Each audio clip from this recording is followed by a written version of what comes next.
Good morning, world. Good morning, Nigeria. Good morning to all our tribe members of the Good Morning Education Show.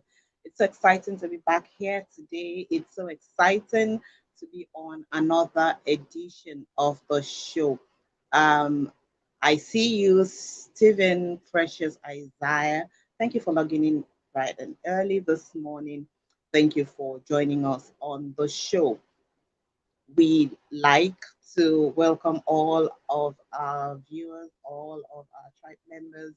So please, as you log in, as you join the show, kindly share with your circle, with your network. Let everybody know about the show, uh, and let us know where you are logging in from.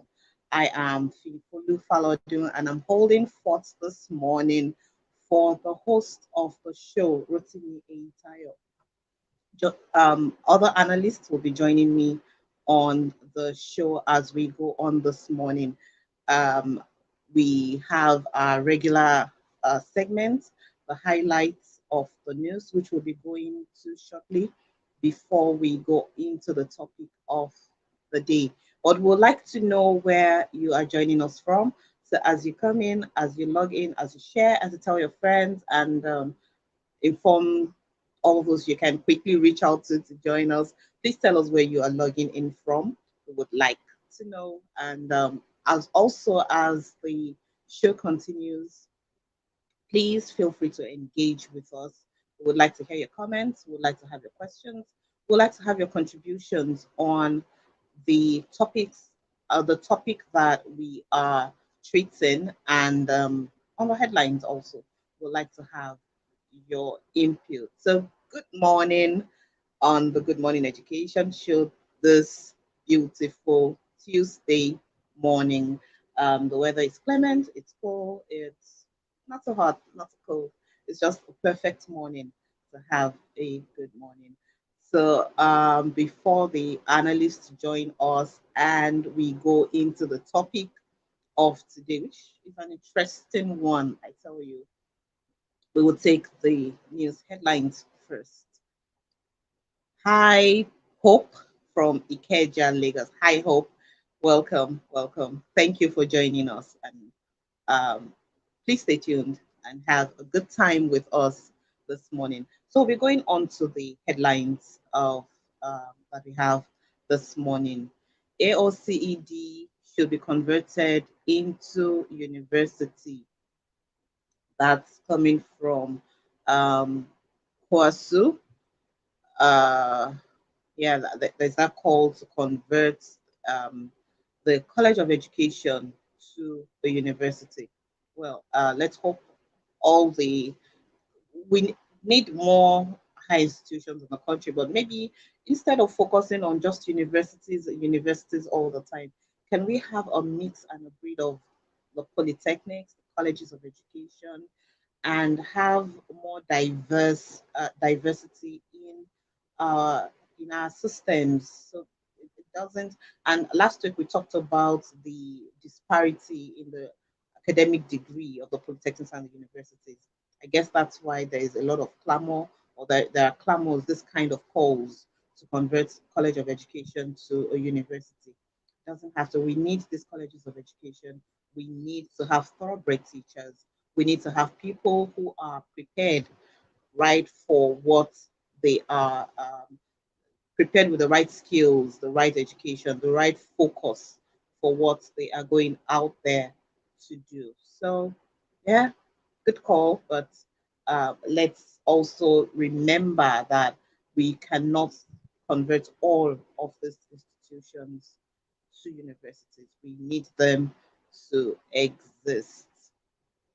Going on to the next headline. Lasso School of Communication celebrates Prof. Shobowale at 80. We congratulate Professor Shobowale on his 80th birthday and join Lasso School of Communication to celebrate him. We have talked about celebrating our education practitioners while they are here. This is a good one. While they're here, they can read the felicitations and get the calls by themselves. It's good that we celebrate them. Okay. University Basic Education Commission prefers solution to out of school children. Yeah, the Universal Basic Education Commission really is coming up with they say BESTA, that's the Better Education Service Delivery for All system that they're introducing will help to reduce the number of out of school children.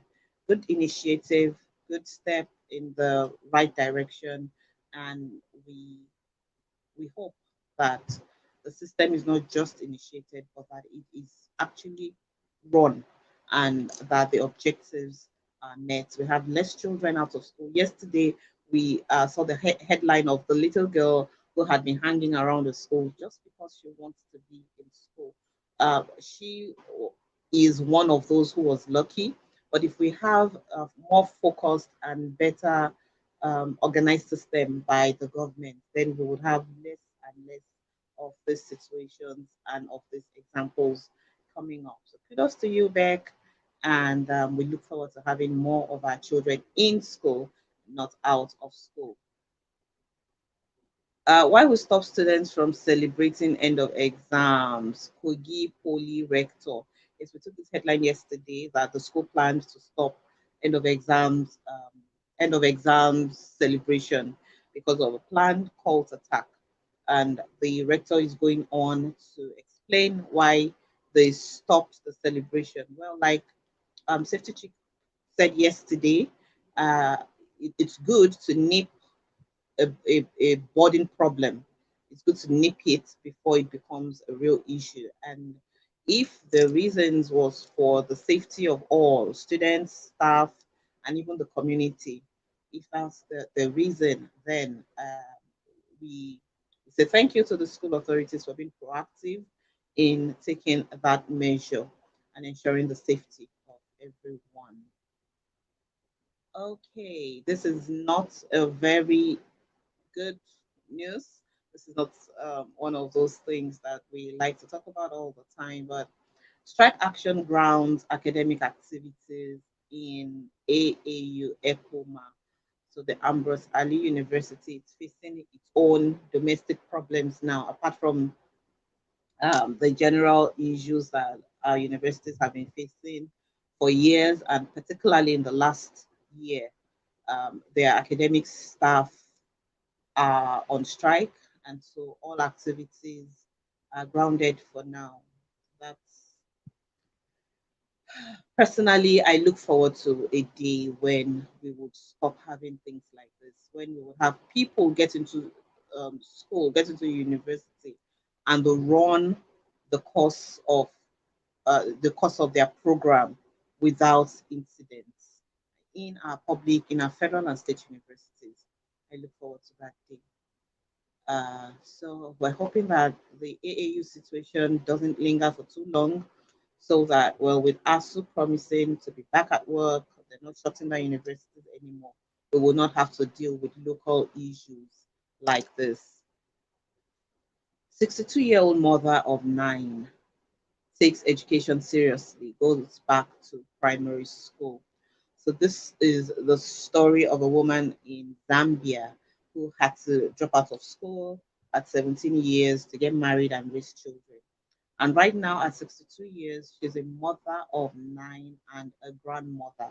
But she had always wanted to be educated. She had always seen other women in the office and wanted to be like them.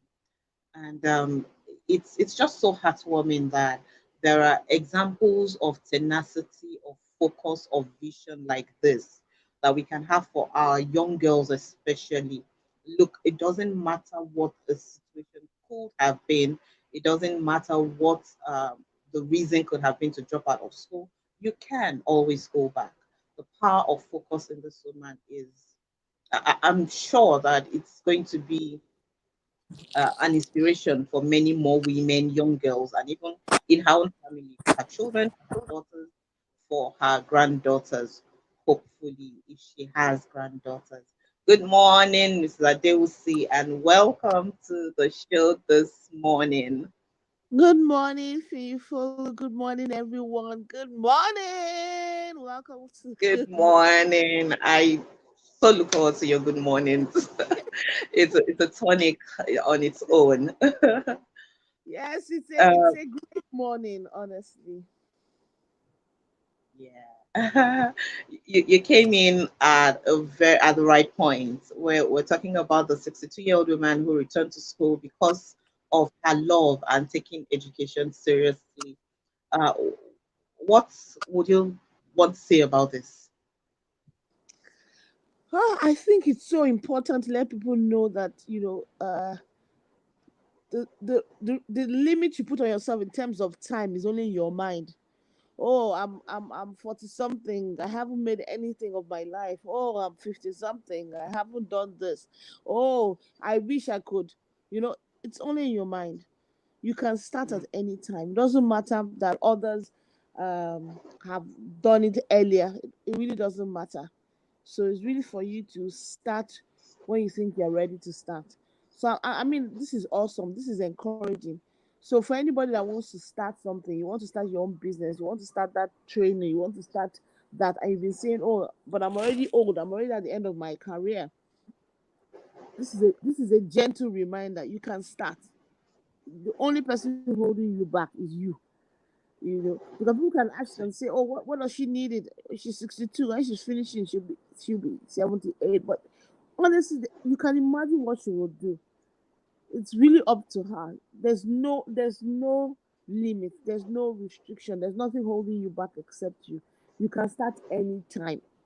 Honestly, you can start anytime. I don't know whether you saw in the papers of one woman that started her modeling career. She was already old when she became a model. I mean, this is a woman with white hair, and then it was all over the news.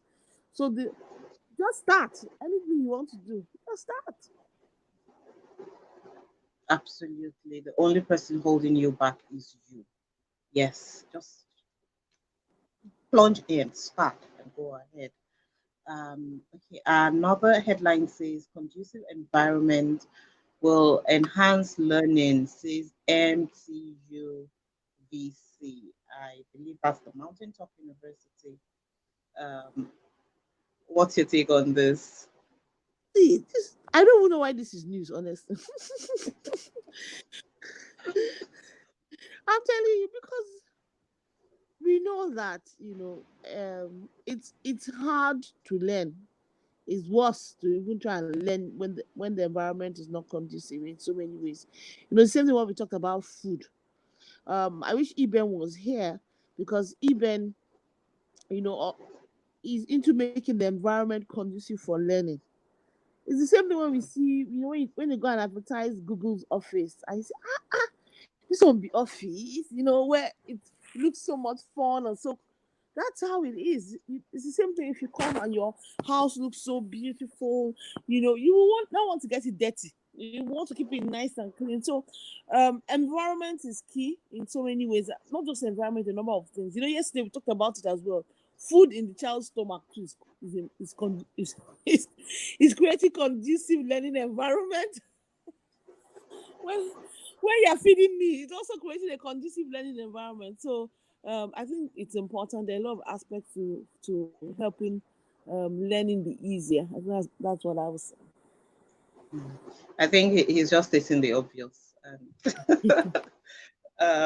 Apart from just stating it, let's see what being done. Let's see action taken. We already know, but let's see action. Let's see something being done about it. Three errors you commit using his. Okay, I don't have the full detail of this particular news item right now, but this is something that that this is one of those articles, one of those pronouns that I can imagine. An example comes to my head straight up. So instead of using the possessive pronoun of he is, and then Mm. shortened to he is, the times that it's used as the pronoun his, Yeah. and the same way we have I am, and am. The, sometimes I wonder what goes on in schools these days, and if those things are actually, if it's actually being taught again, or if they've been forgotten. Because you see some articles, you see some things that graduates write, and just cringe. Do Yeah, you I mean want to that's go what to that? that's that's that's really what the article was talking about. Some of the way it's been is the way it's being used. In terms of one, he was saying that first of all, the pronunciation is with a Z and not an S. So it's his. Mm-hmm. So it sounds more like a Z. It's also the fact that it should not be used. There's he's possessive, just the exact example you gave, and he's. Anyway, I would say English language is not our mother tongue, but we should learn it, because that's really our lingua franca here in Nigeria. Um, I think it's a major one. Even and once it's not addressed at primary school level, you find that it's one of those things that people just take throughout life. It's hard to correct later if it's not done well at primary school. Mm-mm. Yeah. Okay, it's our language of operation. We should at least be able to speak it and write it properly. That's the least we can do. It's not about exchanging the language. It's just about proper usage of the language. And another headline says Edo College of Agriculture begins recruitment.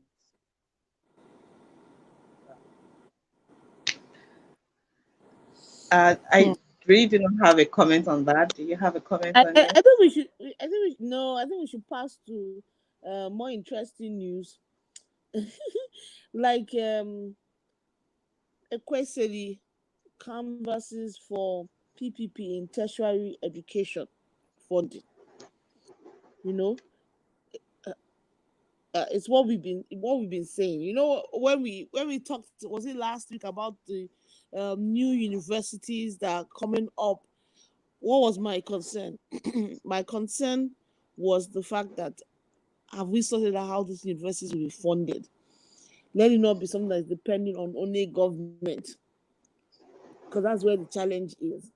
So that's really what she's saying, is to say, how do we have more public-private partnership in the education sector? Okay, um, and that's really what's going to help work. It's also going to help in the sense of ensuring that the topics that are being taught in those universities are relevant. Because imagine if I'm a bank and I say, oh, I've partnered with this because they believe they are my major source of entry level recruitment. It means that I have a vested interest to ensure that they bring out the quality of people I want to be able to fit into my recruitment pipeline. So once they're doing that, the school gets funding, the bank gets uh, staff, and then it's a mutually beneficial relationship that can keep going on and on. So it ensures that the quality of education that you're providing to the sector is relevant. Because if it's not relevant, then the partnership will not be renewed. So I think especially for the tertiary institutions, so that they're not doing. You find that you end up not doing topics that will not fit into um, the final thing.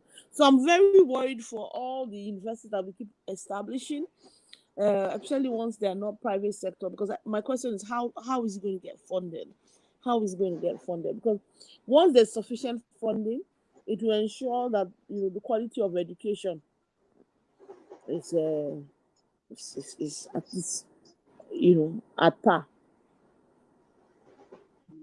And coming right on the heels of that is Canadian University to establish School of Medicine in Ocean. Well, my something that's commendable. Commendable. We need more universities, but let's ensure that um, the funding is there. The funding is there. The funding is there. On how will we be, so that university is not too expensive, and a lot more people uh, can get admission. So commendable. Thank you. University of All Saints University School of Medicine from Canada, Dominica. Mhm. Okay. Well, that partnership we need the partnership, but sometimes when we have um, stories like this, one point of concern for me is for how long will we continue to depend on foreign aid?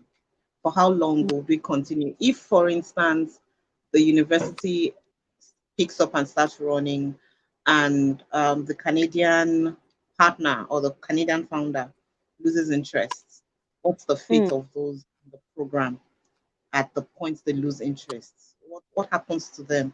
So sometimes I think yes, these kinds of interventions are good, but is it really, should we depend solely on foreign aid, like especially when they are the ones now founding it, running it?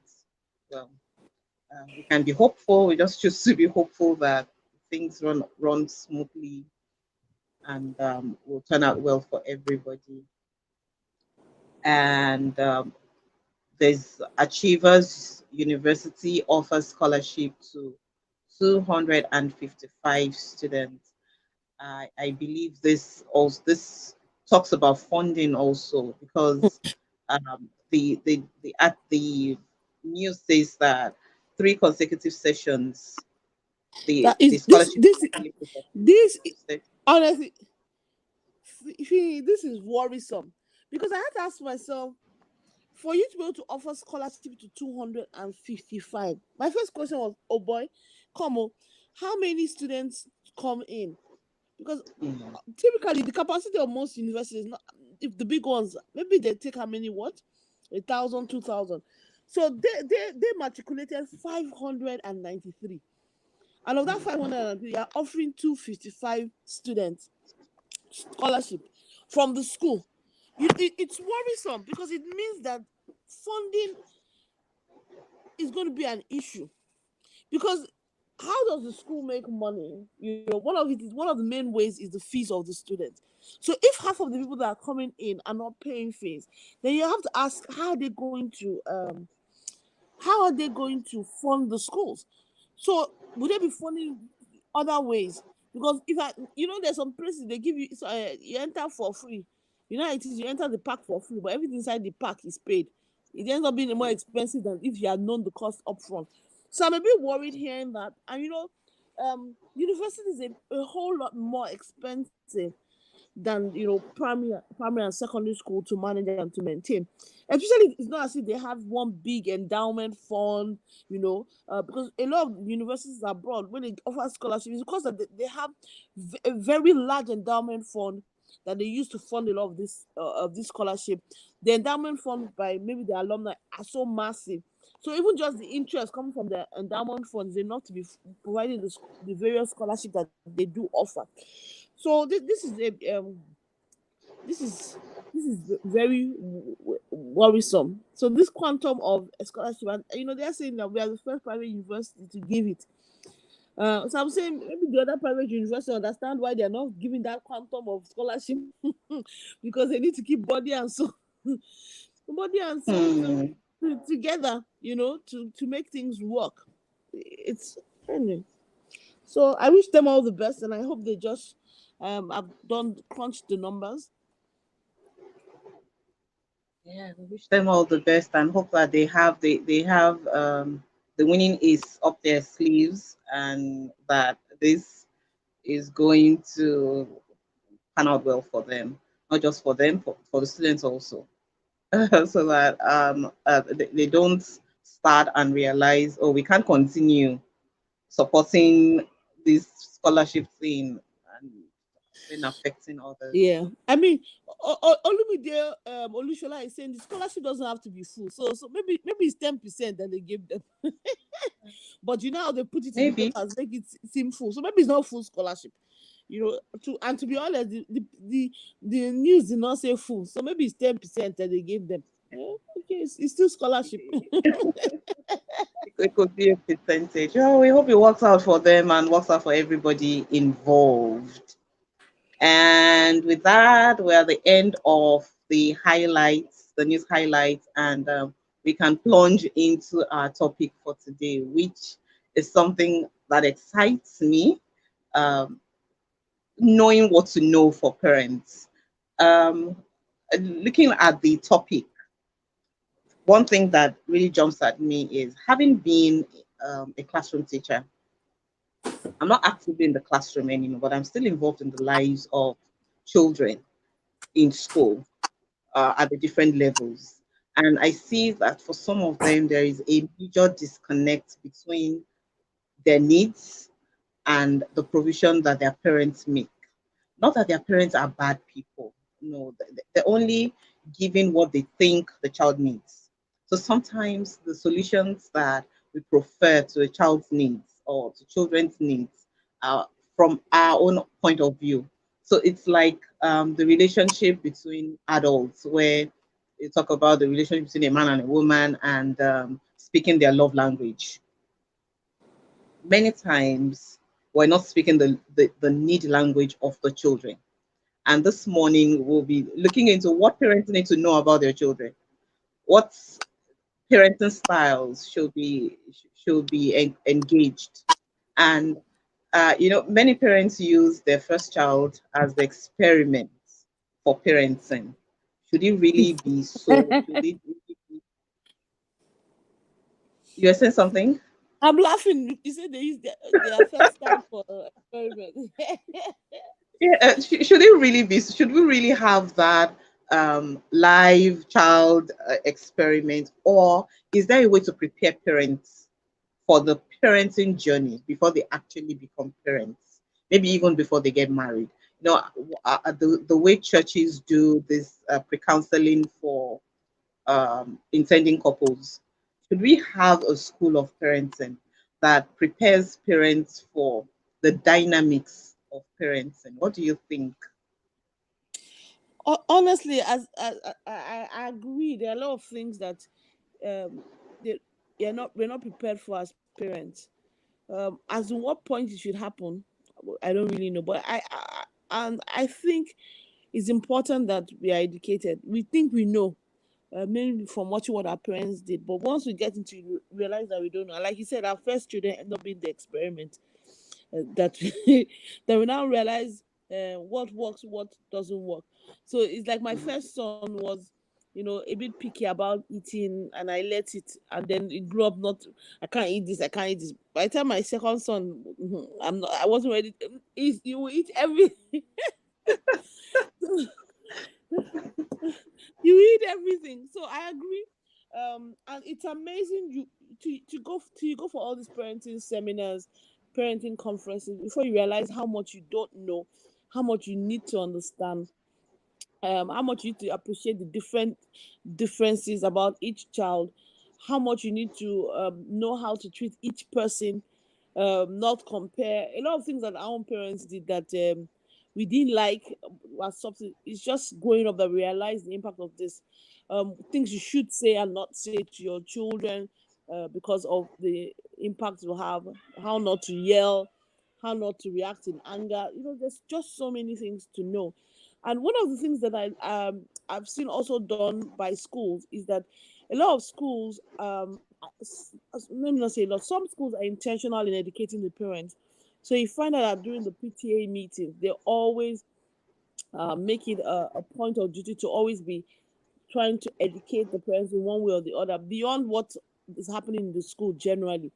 Another thing that I like that some schools do is once you are a new parent, like a week before all the others resume, they do a bit of a orientation, and the orientation doesn't cover only things about the school, but covers a number of things. Because those are the points at which you can hold the parents and try and explain to them a few things.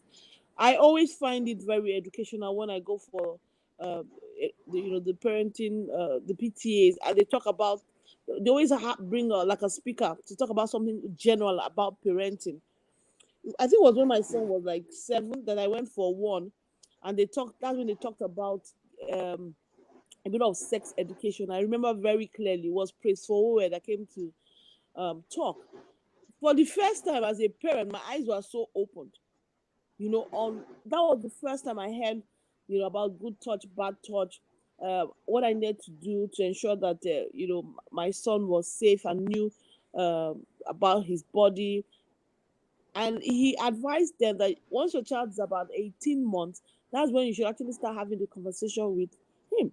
So, of course, I only started the conversation with my own son when he was already 6, after I went for that PTA. But of course, you can imagine that my younger son, I started earlier. So he Yeah. knew much earlier about it. But imagine if I didn't attend that PTA meeting. So I already knew much. A lot of things that they said I, as a parent, should stop doing. They talked about you dressing up in front of your children. Before, how your child is coming in and you're already dressing up, you won't think too much about it. So many of those things. How early I needed to have various discussions with him concerning sex, concerning pornography, concerning drugs. A lot of things that I might not have known. I might just have gone throughout life waiting till when he was much older. So I think it's important that once you become a parent, you need to make that conscious decision to say, how do I get educated? What books should I read? What parenting conference should I read? I mean, I have to give kudos to Lagos Mom, who organized an annual parenting conference. Usually happens, I think, in October. Usually happens in October. I also like, what people like Praise For, where Taiwo Akilame, things, a lot of people that are doing a lot of initiatives with regards to educating parents. I think it's important that once you become a parent, go and get educated. Even concerning school as well. Some parents have some grand idea of what school is meant to do. They feel that school is a genie that waves a magic wand, and then the child becomes a genius. Not realizing that, yeah, it's true. Not realizing it's a partnership. It's not that just send the child to school and the child comes back Einstein. No, it doesn't work like that. So we do need a lot of parents being educated. I feel that the school is one rallying point where it can be done.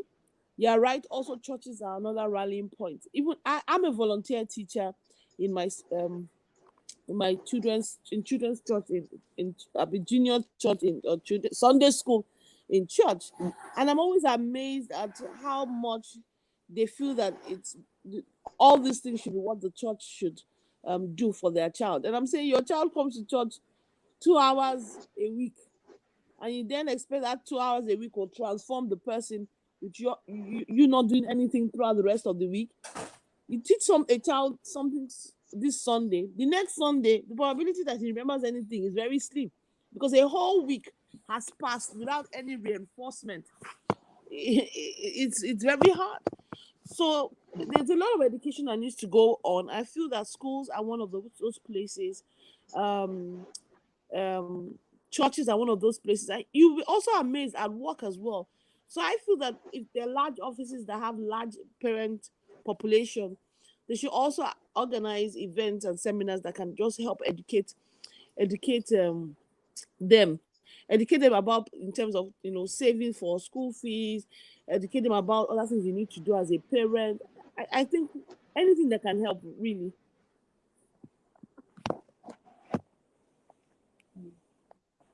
Thank you. That was robust, and it brings together all the elements that we would consider, or as we go on, we'll talk about in this topic of parents knowing what to do.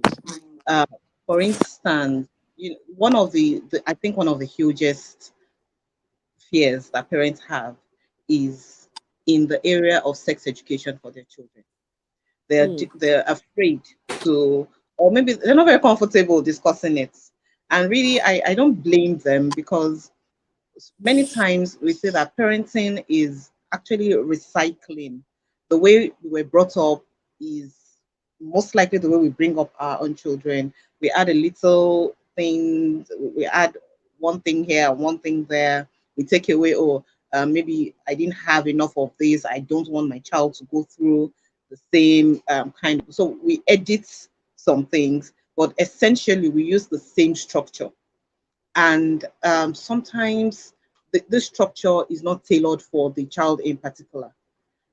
Many times we have a one glove fits all kind of parenting style where, or if this has worked for the first child, it's a work for the other children, not bringing into consideration or not putting into consideration the fact that children are individuals. They're only little adults. They're not grown up to be adults yet. So the kind of emotions that we have as adults, they also have those emotions. They go through those emotions. They, there's been a spike in the cases of depression in children.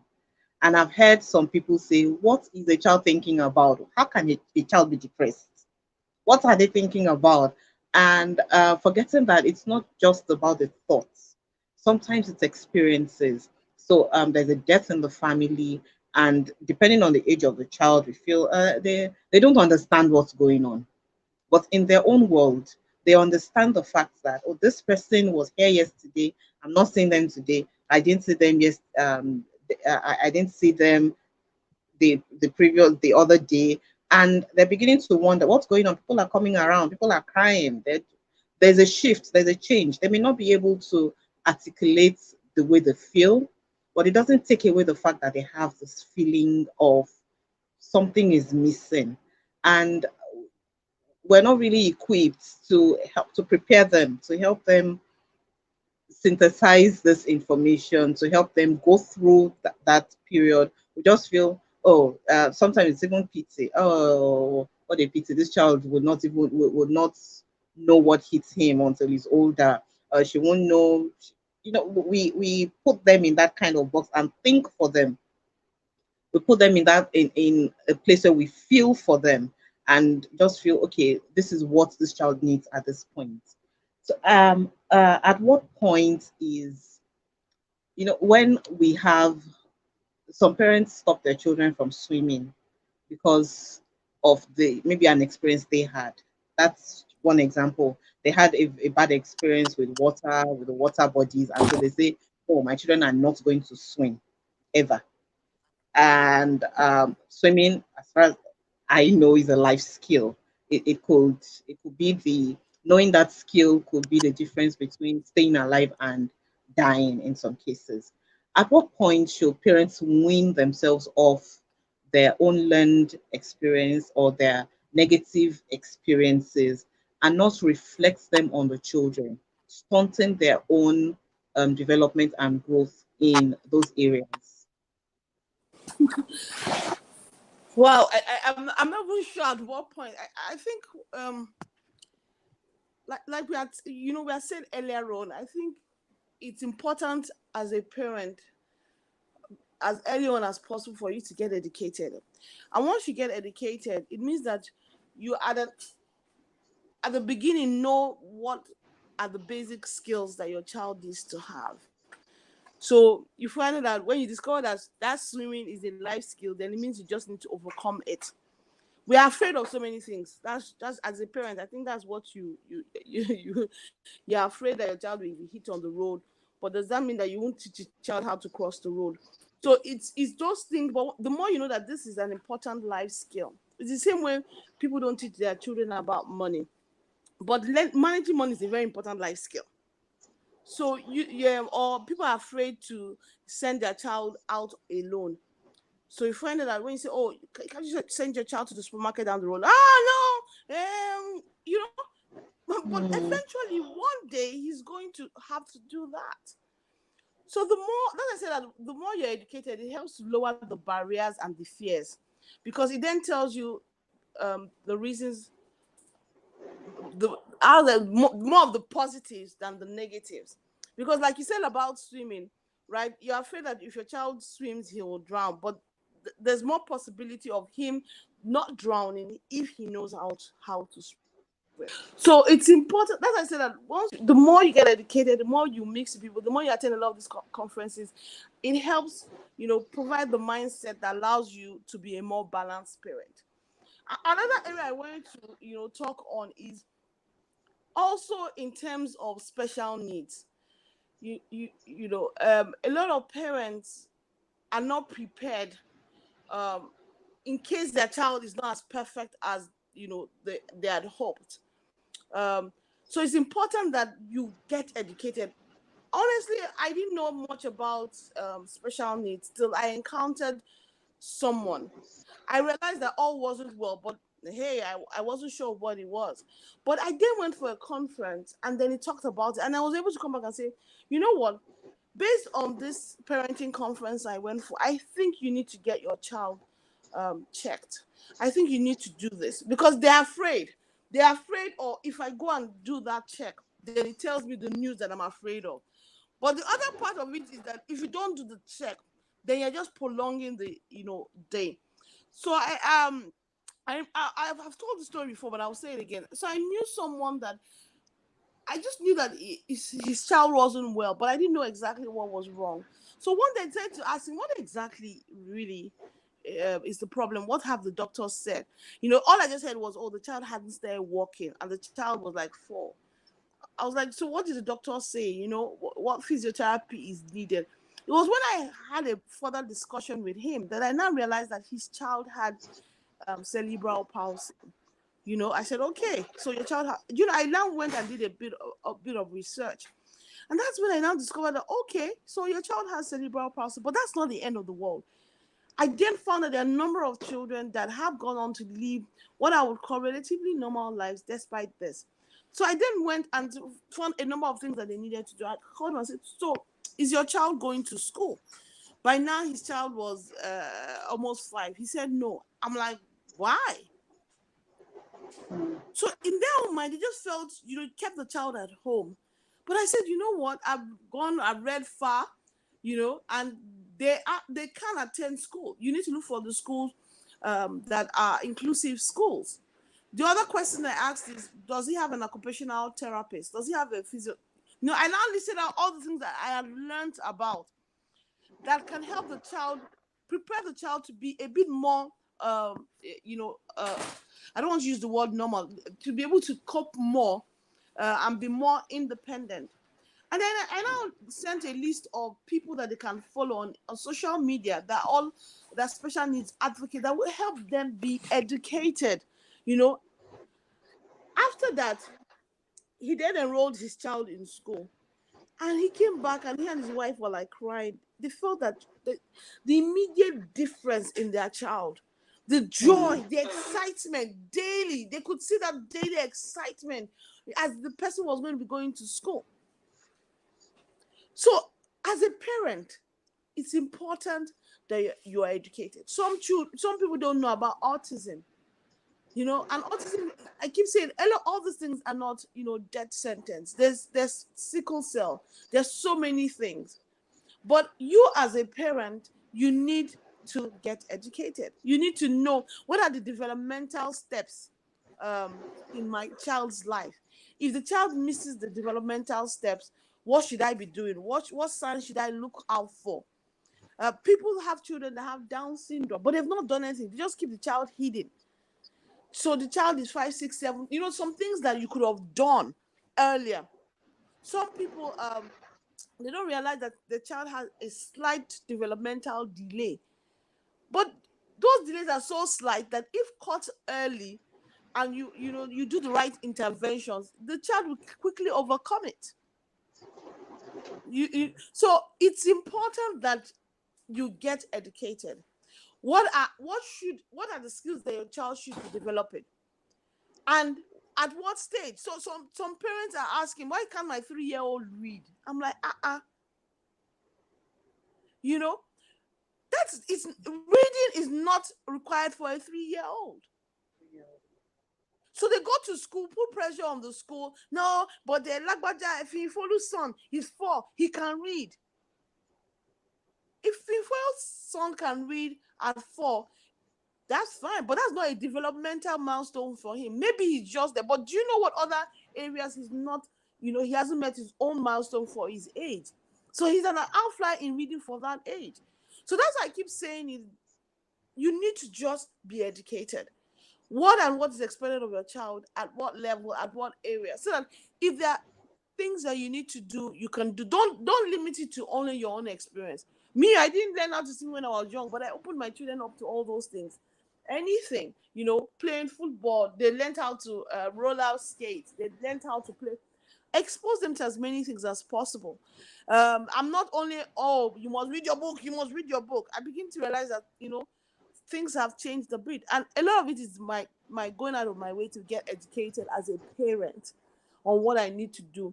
So for me, I just want to end and say schools, churches, any organization that deals with a lot of parents should help them, you know, provide some bit of education that would help the parents. And you as a parent, don't wait for other people to train you. Go and get educated. But for all the educators listening out there, I think when you look at the challenges you have with parents, my advice is, how can we put together a series that would help them get educated? So all this is that they're, being stressing the school out, they realize that it's not yet time, or this and this are the timing in which the child needs to do. Or when they are asking about homework, they will understand why homework is important beyond just the fact that you give them homework. When is homework too much, so that they too can realize the signs by themselves. So a lot of self-education is important. Schools and various organizations that deal with them, let's help educate the parents. Back to you. Thank you. Thank you so much. Was the next question I was going to ask. You have covered part of it, and that's where we have children who have learning disabilities that are not physical, that if you don't pay close attention, you wouldn't know. And you have touched that. And then the next question that arises is, do we have enough practitioners in these areas that can help parents? Do we have enough behavioral therapists? Do we have enough child psychologists? Do we have enough occupational therapists? Do we have the team that can come in, like the rescue team that can come in? And if we have them, do we know them? Because this morning now we're talking to parents about what to know. So somebody out there is saying, okay, I hear you. I know my child needs this.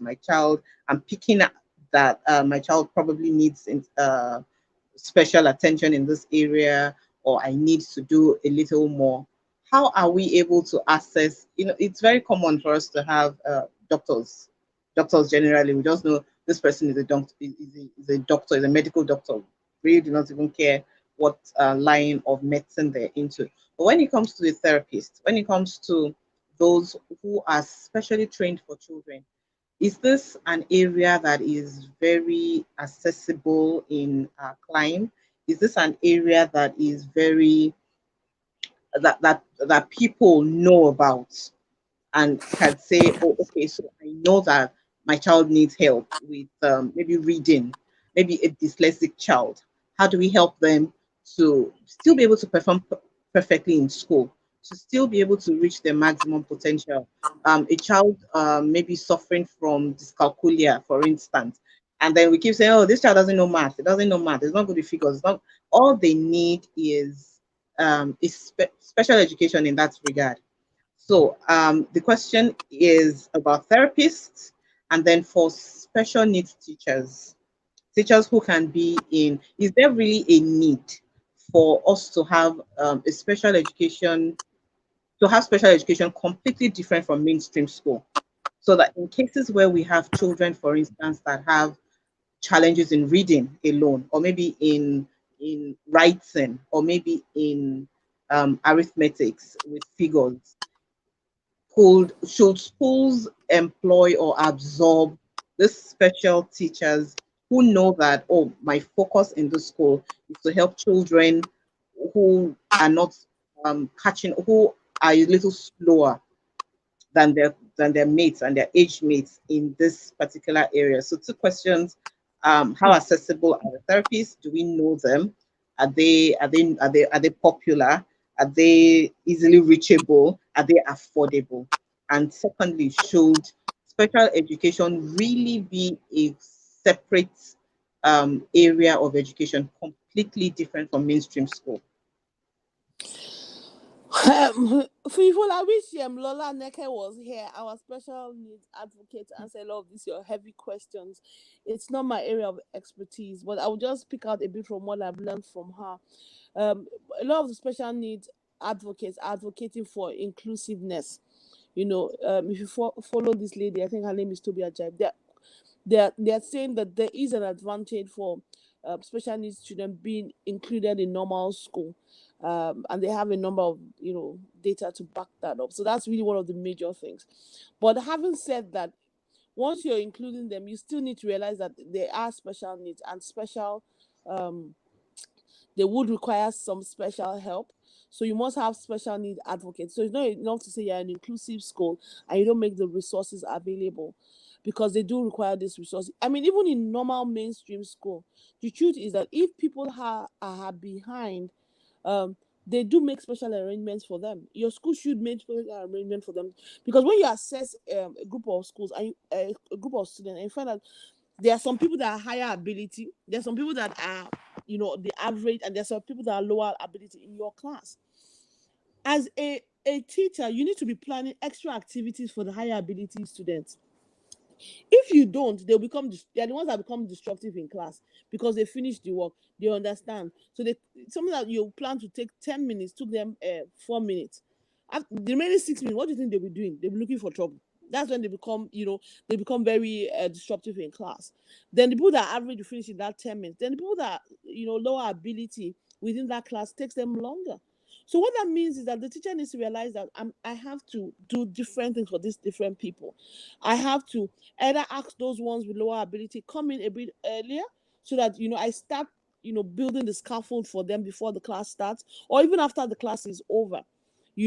So even in schools, I mean, they actually do make special arrangements. Okay, you know what, your child is a bit of lower ability in math, so this is what we're recommending. We have these special classes that they can do 2 or 3 times a week. Of course, for a school, it might require the parent to pay extra, but the truth is that the earlier you pay the extra, if your child does it for a term or two, you find that by the third term he might not need it. So because we must always remember that every child learns differently.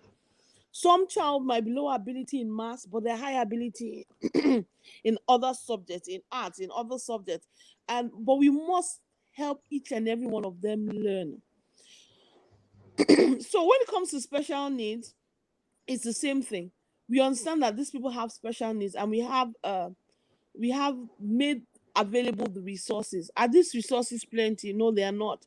People ask me all the time, oh, do I know a speech therapist? I have to then go, asking people like Lola, Adelola of Autism Gist for those things. I think it'll be awesome if, or I ask people that work in Loot, depending on what the person needs.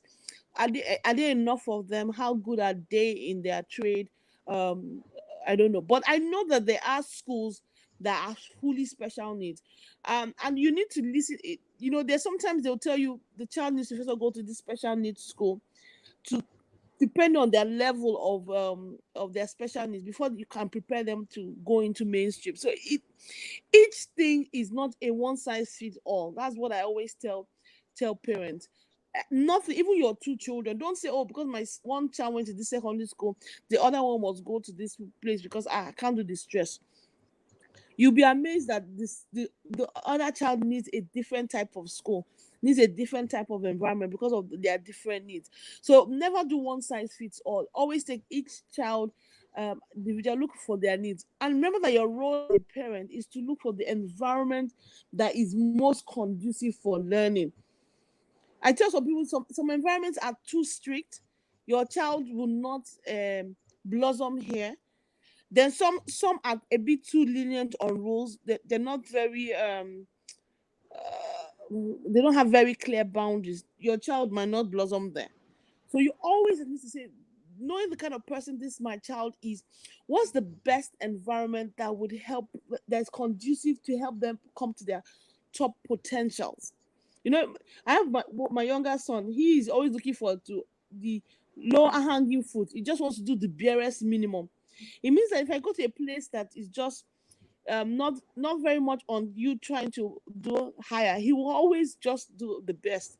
So I always look for a place that's trying to say, you know what, let's set high standard so that even the low standard of the high is high. You know what I mean? Yeah. So I think it's important. I will just re-emphasize the key point. As a parent, you need to get educated. If you're not learning as a parent, then wow, you're in big trouble. Your child is in, I don't want to say your child is in big trouble, because you need to know early.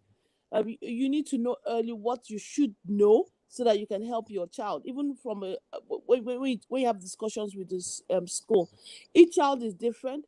What your role as a parent is to guide them to the best environment that will help them be, be their best. That's really what you're trying to do as an parent. And once you're educated, you can then pick up on special things that your child needs, you need to do to help them, especially in an area that they're struggling. The world has so many vices. You can't be a parent, allow your children to go online, and you've not gone to do your own research about online safety. Right? You can't be a parent these days and your child has not learned about, sexual abuse. You can't be a parent today and you've not gone to educate yourself about drug abuse. A lot of those things, vices, so it's that education, knowing what to know. For parents, you have to get educated as a parent. Always don't let a year pass without you learning more, especially as your child moves from one developmental stage to other. As he moves from preschooler, to grade school, he then becomes a teenager. All those things, you have to keep getting educated. Yes, thank you, Olushola Olumi. The parents should not be left out. Honestly, both parents, because both parents come with, I keep saying that most of the time parents are like how will I say it? One is sweet, one is sour.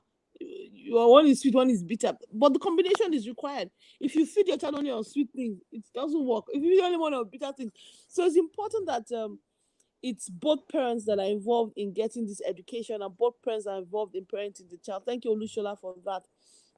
I agree. This Yeah. thing of it takes a village Mm-hmm. to raise a Yeah. child. Don't plan to do it on your own. So I thank you, Olushola, for that comment. It's not only biological. There's so many people involved. They can have mentors in school. They have mentors in churches. Their uncles, their aunties, various people are involved in their grooming and their building up. Don't plan to do it all by yourself. It takes a whole village. Short. Now that my son is a teenager, any advice I give him, he tends to feel it's coming from one old woman. Mm-hmm. My son thinks I'm like, if you listen to him talk, you think I'm like 60, honestly. I feel, oh, you're so old, mommy, you're so old. That's what had in your time. So some of what I do is I get his older cousin to talk to him, because his older cousins, he looks up to them. So he's feeling that they are more in touch with what's happening. So when they talk to him, he's quickly on the ball, ready to listen.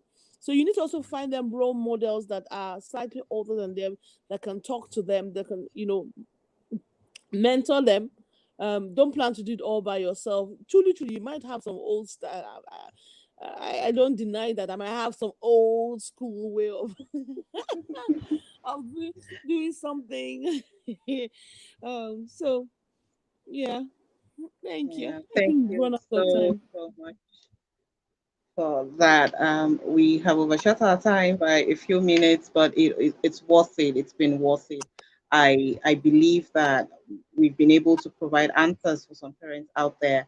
And the thrust of our message this morning is that parents need to be educated, to educate themselves for the benefit of themselves and of their children. And we thank everyone who logged in this morning. Thank you, Princess. Thank you, Olushola. Um, we had Isaiah, I believe, at the beginning. Thank you to everyone who is out there and has joined this morning and will still watch this.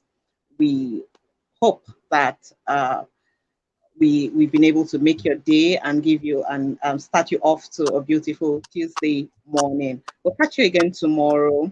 Please share. Please stay connected to us on YouTube, on Facebook. You will find the Good Morning Education Show there. But we're not going to leave this morning without our usual sign off. So as we sign off this morning, we say it's It's always always a grace. morning Awesome. on the What Good a Morning Education Show. yeah. Thank you Thank for you, staying everyone.